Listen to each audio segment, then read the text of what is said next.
Pidato ini akan dimulai dalam 3, 2, 1. Dewan Juri yang terhormat, yang kita ketahui, Bank Sentral merupakan lembaga yang dimana bertanggung jawab untuk mengawasi sistem keuangan pada suatu negara. Lembaga ini dimiliki oleh pemerintah untuk menjamin kegiatan dari badan-badan keuangan dalam negara. Bank Sentral memiliki kewenangan yaitu menetapkan sasaran moneter dengan laju inflasi, kemudian pengendalian operasi pasar terbuka, dan pengaturan kredit atau pembayaran. Di sini, Bank Sentral memiliki tujuan untuk mencapai dan memelihara kestabilan nilai rupiah. Hal ini memperjelas sasaran yang harus dicapai Bank Sentral, serta besar tanggung jawabnya. Dewan Juri yang terhormat, saya setuju dengan Bank Sentral harus menetapkan batas pengeluaran pemerintah. Jika tidak menetapkan batas pengeluaran, maka pemerintah akan terus meminjam tanpa ada batasnya.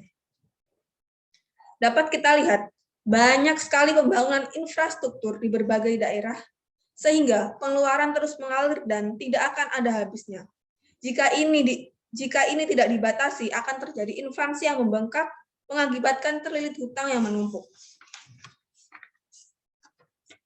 Hal ini dapat menimbulkan dampak yang negatif untuk rakyat menengah ke bawah. Karena apa?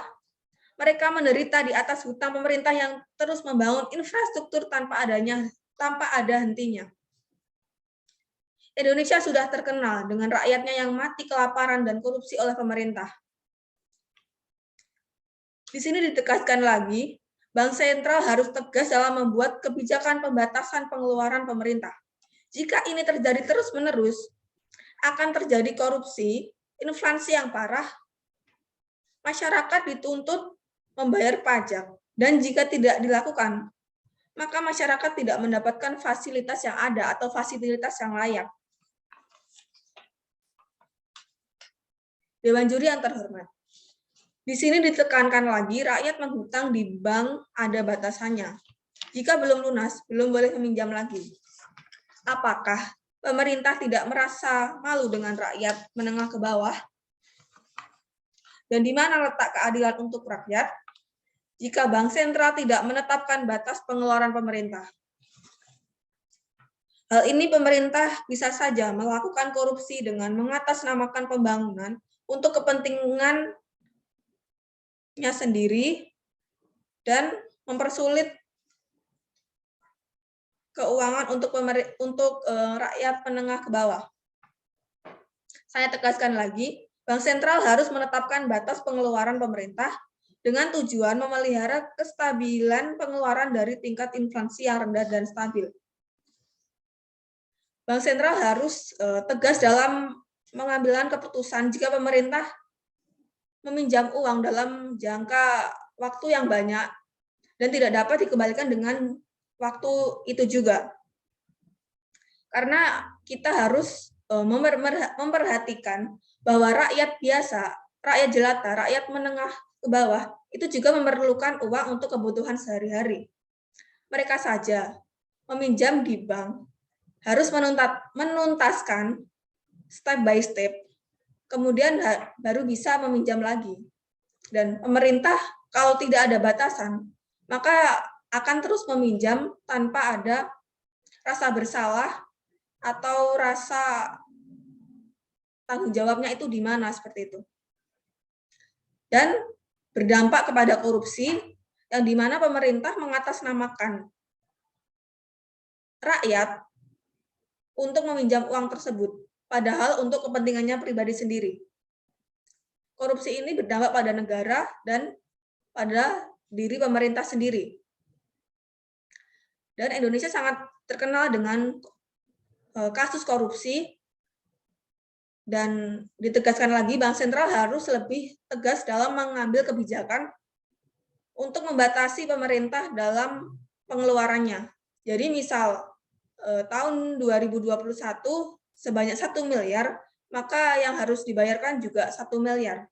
Kemudian jika meminjam pada tahun 2022 dengan jumlah 2 miliar, maka harus kembali dengan 2 miliar. Tidak ada tambahan atau apapun. Jadi di sini ditekankan lagi, Bank Sentral harus menetapkan kebijakan yang lebih tegas dan lebih selektif kepada pemerintah untuk pengeluarannya. Bisa saja pemerintah ini membuat proposal atau membuat kertas atau apapun berbentuk itu, digital atau apapun, yang dapat menghasut bank sentral. Di sini bank sentral harus menyediakan alat IT yang lebih canggih sehingga dapat mendeteksi data-data yang tertulis di online maupun di kertas itu bisa dideteksi apakah ini benar atau tidak, seperti itu. Kemudian bank sentral ini sudah bekerja lama dan memberikan pinjaman-pinjaman terhadap rakyat menengah maupun pemerintah, yang dimana pasti ada bunganya. Itu tergantung peminjamannya. Dan ditegaskan lagi, untuk pemerintah harus ada batasan. Jika tidak ada batasan, akan seenaknya sendiri dan tidak bisa menghandle keperluannya untuk pemerintah itu sendiri. Dan rakyat juga akan lebih sejahtera, aman, dan damai. Jadi pemerintah harus tahu juga bahwa batasan itu ada.